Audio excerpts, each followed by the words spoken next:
इस समय हम मौजूद हैं मध्य प्रदेश के टीकमगढ़ सभा विधानसभा क्षेत्र में समय मौजूद। क्या कुछ अभी उनके मुद्दे यहाँ पे देखने को मिलते हो, क्या कुछ यहाँ पे लोगों का रिस्पांस यहाँ पर देखने को मिलता है, और जिस तरह लगातार दावे भाजपा सरकार द्वारा किए जा रहे हैं तमाम रिस्पॉन्स अच्छा मिल रहा है। ये तो हम जनता के बीच में जा रहे हैं, प्रत्येक लाडली बहना से मिल रहे हैं, तो उनके अंदर जो इसलिए प्यार है उससे निश्चित तौर पे मैं कह सकता हूँ कि जितनी लाडली बहना है 100%, लेकिन उनके ऊपर कितनी संपत्ति है, 63 करोड़ का उनके शाश्वत सिंह बुंदेला ने घोटाला किया है, तो वो घोटाला जनता के सामने आ चुका है।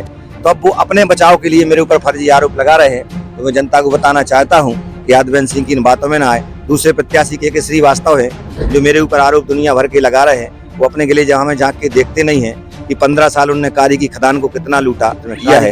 लेकिन जो मेरे विरोधी प्रतिद्वंदी है, चाहे वो यादवेंद्र सिंह बुंदेला जी हो, यादवेंद्र सिंह बुंदेला जी के पहले पिताजी विधायक रहे, आज वो विधायक हैं, थे मतलब पहले रहे 4 बार, और अब उनके पुत्र आने को तैयार हो गए हैं। एक वंशवाद, एक परिवारवाद चल रहा है, सारे पद उनके घर में रहे हैं, हजारों करोड़ की उनकी संपत्तियां हैं, सैकड़ों एकड़ उनकी जमीन है, परिवारों के नाम यादवेंद्र सिंह की खूब जमीनें हैं। और जब यादवेंद्र सिंह जी पावर में थे उस समय उन्हें तल बदल की बहुत जमीनें कराई हैं। जो के श्रीवास्तव है वो कांग्रेस के एजेंट के रूप में काम कर रहे हैं, उनके लिए काम कर रहे हैं, भारतीय जनता पार्टी को नुकसान पहुंचाने के लिए वो चुनाव मैदान में आए। नमस्कार, स्वागत है आपका। और अभी इस समय हम मौजूद हैं मध्य प्रदेश के टीकमगढ़ सभा विधानसभा क्षेत्र में समय मौजूद है। गांव की हम बात करें, यहाँ पे अजनौर है, यहाँ पे हमारे साथ भाजपा से प्रत्याशी राकेश गिरी जी मौजूद हैं, जो कि अभी जनसंपर्क उनका लगातार चल रहा है। और क्या कुछ अभी उनके मुद्दे यहाँ पे देखने को मिलते हो, क्या कुछ यहाँ पे लोगों का रिस्पांस यहाँ पर देखने को मिलता है, और जिस तरह लगातार दावे भाजपा सरकार द्वारा किए जा रहे हैं, और तमाम लाडली लक्ष्मी बहना योजना और कई ऐसी चीजें जो देखने को मिलती है, तो क्या कुछ लोगों में रुझान देखने को मिलता है। जी स्वागत है आपका भी स्वागत है टीकमगढ़ की धरा पर।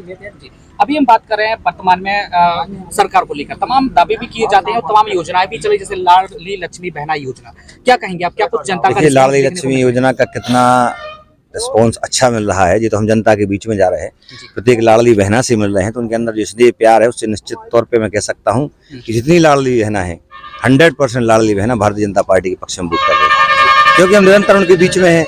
उनके चेहरों की मुस्कुराहट, उनके मिलने का तरीका, वो जब घर से आती हैं, जो भी रखा होता है, चाहे हल्दी हो, चावल हो, श्री हो, तत्काल दौड़ती जाती है, अंदर से आगे तिलक करती है कि बोले जो मामा की विजय का तिलक है, हमें तो मामा ही को वोट देना है, फिर मम्मा है, हमें तो जो पैसा मामा दे रहे हैं हमें तो उनकी चिंता करने। तो बहुत अच्छा प्रभाव है लाडली बहना का।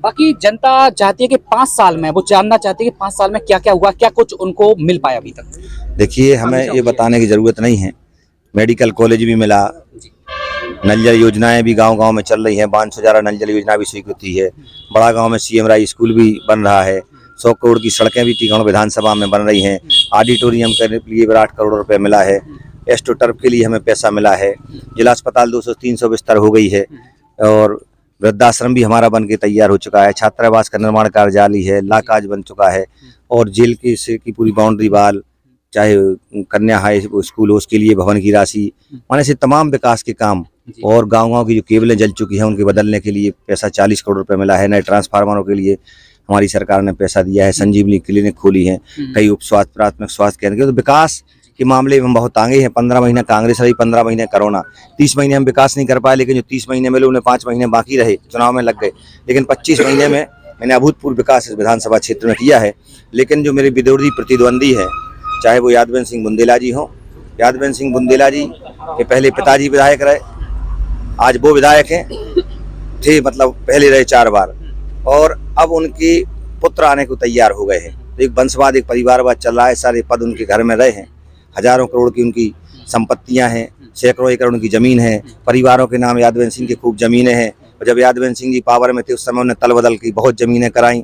आरोप हम पे लगाते हैं, हम तो कहते हैं कि रजिस्ट्री कार्ड के लाओ भाई, हमारे पास सैकड़ों एकड़ जमीन हो तो, 85 एकड़ जमीन हमारे पास हो तो हमने तो जो है शपथ पत्र में दिया है, लेकिन उनके ऊपर कितनी संपत्ति है, 63 करोड़ का उनके शाश्वत सिंह बुंदेला ने घोटाला किया है, तो वो घोटाला जनता के सामने आ चुका है। तो अब वो अपने बचाव के लिए मेरे ऊपर फर्जी आरोप लगा रहे हैं।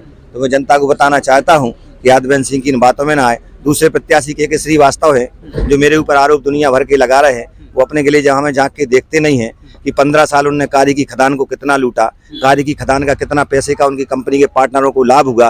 तो कारी की खदान के बारे में सारे लोग जानते हैं, उनको खुद विधायक रहती उन्हें विधायक निधि से तालाब के लिए गहरीकरण के लिए पैसा दिया। बात करते छरिया का, उन्होंने खुद किया, नगर पालिका अध्यक्ष वो रहे, उनने तालाब में कितना गहरीकरण किया, नगर पालिका में उनका रिकॉर्ड रखा है। जब मैं अध्यक्ष बना उनका करोड़ों का भुगतान मेरे द्वारा किया गया। जो ईमानदारी की बात करते हैं, जनपद सीओ की उनके द्वारा मारपीट की गई, एसडीएम के भर कोरोना काल में उनके द्वारा गुंडागिरी की गई। हरपुरा में उनका बेटा किसी के घर में घुसा था, उसकी एफआईआर यादव समाज ने कराई थी। एक बार उनका बेटा कहाँ भगा था, एसपी अमर सिंह जी उसको पकड़ के किसके साथ लाए थे। तो उनके जो काले कारनामे हैं सबको पता है। कहीं अस्पताल में उद्यम करना, शाम को जब तक वो 5 वर्ष विधायक रहे गायब ही हो जाते थे, ये सबको पता है। उनके चरित्र के बारे में पता है। तो वो आजकल मेरे ऊपर आरोप लगा रहे हैं झूठे।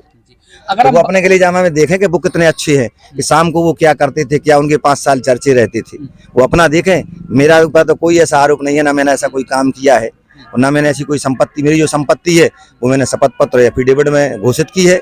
तो केवल कांग्रेस और भाजपा जिनका काम है, और हम तो ये मानते हैं कि जो के श्रीवास्तव है वो कांग्रेस के एजेंट के रूप में काम कर रहे हैं, उनके लिए काम कर रहे हैं। भारतीय जनता पार्टी को नुकसान पहुंचाने के लिए वो चुनाव मैदान में आए। एक तरह से वो कांग्रेस के एजेंट हैं। उन्होंने हमेशा, चाहे मगनलाल गोयल हो, चाहे अशोक गोयल चुनाव लड़े हों, चाहे अखंड दादा चुनाव लड़े, सबका उन्होंने विरोध करने का काम हमेशा किया है। जब उन्हें टिकट मिलता है तो उन्हें भाजपा याद आती है, और जब किसी को टिकट मिलता है तो भाजपा को भूल के भाजपा में हराने को लग जाते हैं। अगर आप चुनाव जीतते हैं तो लोगों को क्या क्या सुविधाएं आप आने वाले समय में और भी देने वाले हैं? आगे क्या कुछ आपके विकास के मुद्दे रहेंगे? विकास के मुद्दे जनता जो कहेगी, जय जनता की मेरा नारा है, और जनता के बीच में हम जा रहे हैं। जो मूलभूत सुविधा है जो जनता बता रही है, इस बार उसी पे हम काम करेंगे। सबसे बड़ी समस्या क्या देखते हैं आप अपने नजरिए से? सबसे बड़ी समस्या क्या देखते हैं आप अपनी नजर से? पानी की थी वो हल हो गई है। कहीं कहीं सड़कों की आवश्यकता है, कहीं कहीं नालों की आवश्यकता है, कहीं स्वास्थ्य केंद्र है, कहीं शिक्षा भवन है, कहीं आंगनबाड़ी भवन है। ऐसी तमाम बातें जो आती हैं हम उनको नोट करते हैं। कहीं हैंडपंप खनन होना है, कहीं बाउंड्री वाल होना है। तो इनके लिए हम काम करेंगे आने वाले समय। बाकी टीकमगढ़ में मेडिकल को लेकर मांग लोगों की थी, मेडिकल की सौगात भी लोगों को मिली है। तो आने वाले समय में कितना समय लोगों को और इंतजार अभी करना पड़ेगा बनने में? अब देखिए, बिल्डिंग में 1-2 साल तो लगेंगे जी। अभी तो बाउंड्री वाल का टेंडर हो चुका है, जमीन आवंटित हो चुकी है, उसके बाद मेडिकल कॉलेज बनेगा। तो और क्या कुछ लोगों का कहना देखने को मिलता है, क्या कुछ लोग चाहते हैं और क्या कुछ लोगों की समस्याएं देखने को मिलती है, वो भी हम जानने का प्रयास करेंगे। साथ ही लोगों से भी रूबरू करवाने का प्रयास करेंगे, क्या कुछ लोग कहते हैं और अब की बार लोग क्या कुछ वर्तमान चाहते हैं, परिवर्तन चाहते हैं, और क्या कुछ वर्तमान में 5 साल के कार्यकाल में हाल देखने को मिले, क्या कुछ वर्तमान में भाजपा सरकार की भूमिका देखने को मिलती है, वो भी हम जानने का प्रयास करें। तो बने रहिए हमारे साथ, लोगों के बीचों बीच हम आपको लेकर चलेंगे और महिलाएं, बच्चे, बुजुर्ग और युवा क्या कुछ कहते हैं वो भी हम आपको बताएंगे। फिलहाल के लिए दीजिए इजाजत, नमस्कार।